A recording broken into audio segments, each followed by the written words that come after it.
Hello everybody, it's Keith. I want to walk you through a fun little spreadsheet that I created, and it's based off the idea that as an average American, you're going to earn a fortune in your lifetime. What I mean by that is if we could stack up all of your paychecks you ever earned, that'd be a lot of money, right? And so I created this fun little spreadsheet to kind of illustrate that for you so you could kind of see graphically and visually how much money you're really going to earn. Now, the rest of this presentation is going to cover some of the transfers of your future wealth potential that you're going to make. So I'm going to kind of walk you through that. But in this example here, just kind of bear with me. What I've put in my spreadsheet is if we had a 35-year-old person, and this person made, say, $50,000 a year, if we could stack up all their paychecks they ever earned from age 35 to 65, at $50,000 a year, they would have created about $1.5 million. And you can kind of see this graph here showing that $1.5 million over their lifetime, that if we could stack up every paycheck, they could accumulate that. So 1.5 million, that's a lot of money, and that's why I say you're going to earn a fortune in your lifetime. Now, nobody would probably work for the same employer for 30 years without expecting some kind of a pay raise. And so I'm going to adjust these figures to represent a pay raise of, let's just say, 3% a year. Again, this is just made up information, but I'm going to put that figure in there. And what we do is we revise this chart to reflect inflation increases of your wages. And so now, if you could save every paycheck you ever earned with inflation, you'd have $2.2 million. And you can see that curve is starting to bend. It's starting to become exponential. So that's $2.2 million that an average American making $50,000 a year with a 3% inflation rate wage increase could accumulate over their lifetime. But also the other thing you could do with this money, if you had it, was you could invest that money. And so let's say that you could invest every single dollar you ever earned, and we could invest that at 5% every year, compounded. So I'm going to put in a 5% time value of money in here. And we'll see now that the curve is really bending, and in your lifetime, you would have accumulated $4.6 million. Now that truly is a fortune. That's a lot of money. And so I want you, just trying to get the point across that the average American out here earning a paycheck will indeed earn a fortune in their lifetime. Now, unfortunately, you can't keep all that money, and you certainly can't invest all of it, and we're not all promised a 3% inflation. But let me walk you through some of the things. Now, keep in mind, that's $4.6 million. I'm going to walk you through some of the transfers of our wealth. In other words, some of the ways that the money will leave our life, and it will get pushed below the line. So the first thing we got to do is, of course, we can't keep all that money. We're going to pay some taxes, and it wouldn't be uncommon between Social Security tax, Medicare tax, federal income tax, property tax, tax on your phone, tax on your gas, fees, wheel tax, all the taxes, fees, and things we'll pay. It wouldn't be uncommon for a person to pay upwards of 40% of their income over their lifetime in taxes, either directly or embedded in the products and services that we buy. So I'm going to put 40% in there. And what we see now is we still have the same $4.6 million, but a big chunk of it is now in the red, which means that's being transferred away from our wealth potential into the wealth potential of the various government agencies and organizations that tax us through all the various ways that they do that. So bearing in mind that this is still $4.6 million here. It's just that the green is how much you get to keep, and the red is how much got sent away. All right. So it's not just taxes, though. We got some other things we got to deal with. The average American household has a lot of debt between car loans, mortgages, credit card loans, personal loans, store financing of different products and services. It wouldn't be uncommon for the average American household to transfer away 25% of their income or so to debt. Actually, more than that, probably upwards of 30%. A lot of times a mortgage company will loan you money up to 35-45% of your income can go to debt payments. So once we punch that number in there, you can see that we still have that same 4.6 million, but now we've got somewhere around 1.1 million is in the green. That's how much money we get to keep. And the red is the rest of that money, the 3.5 million being transferred away in taxes and debt. Well, we're still not done. We still haven't even paid for gas and food and cell phones and insurance and all the things that we have to spend our money on.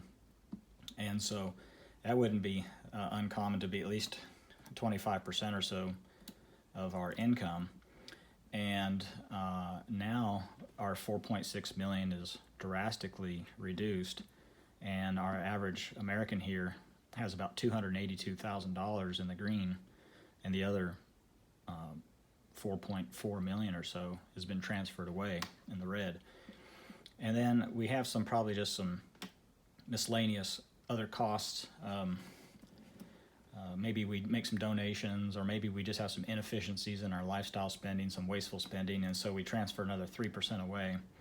And this brings us to a savings rate of about 2%. Maybe you can't see that in the video, but that's 2% that remains. And so out of our $50,000 a year, this person is saving 2% of their income. And I don't know if you know this, but the average savings rate of the lower 90% of the American middle class is saving less than 4%. So I would say under 50% of the American public is probably saving an average savings rate of about 2%, which is kind of reflected in this graph. And so we still have the $4.6 million here. But the green part, how much you get to keep, let's see if I can zoom in there, is about $176,000. That is eerily close to the average 401k balance in the United States middle class.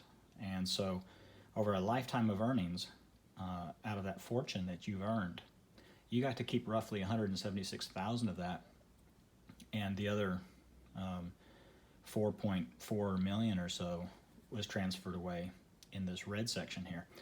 And so what we do is we're concerned about this, and I think a lot of people don't realize this is happening, but instinctually they understand they're not saving enough money. And so they go to their average financial advisor and they say, hey, I'm not saving enough, I'm saving $1,000 a month, or I'm sorry, $1,000 a year.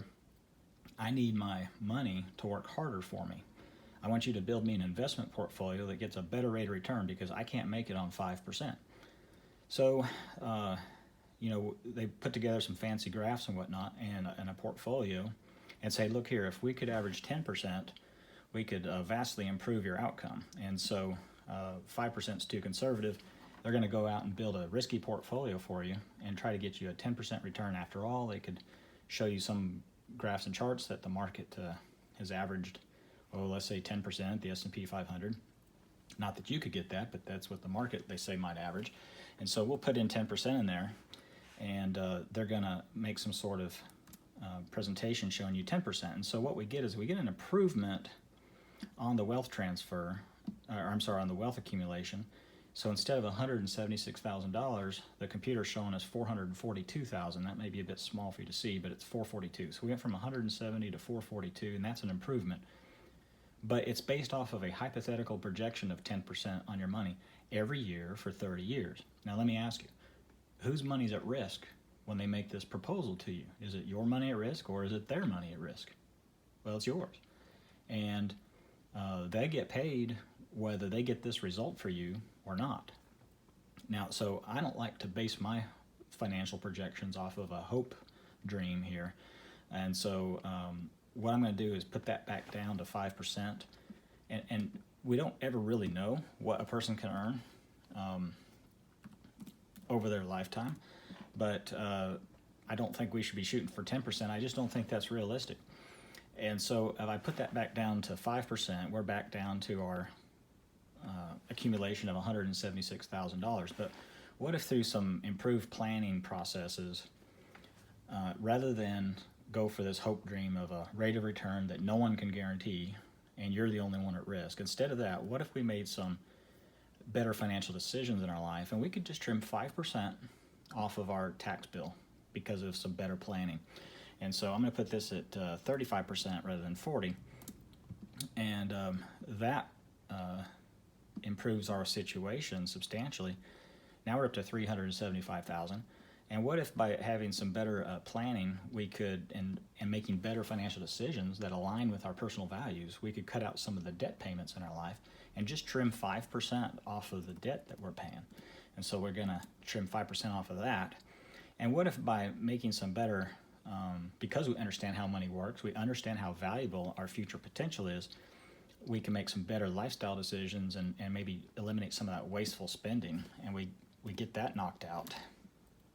And so we get our savings rate now up to, I don't know if you can see that, but it says 15%. So instead of saving 2% like the average household in America, we're saving more like 15%. Well, what this does is it gets our future wealth potential without taking any additional risk up to $668,000.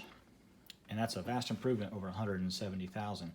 And we took no more portfolio risk to get this result. We just made some better financial decisions in that process. And so that's why I advocate people to sit down and do a comprehensive financial needs planning process rather than kind of the ad hoc financial decision making that most Americans do. And it's not uncommon that we can get this result. So what we need to be doing is getting ourselves to a place where we can save 15 or 20 or 25% excuse me, of our income so that we can get better results. We're still going to transfer a lot of our money away because we can't escape taxes. We're going to have some debts probably in our life.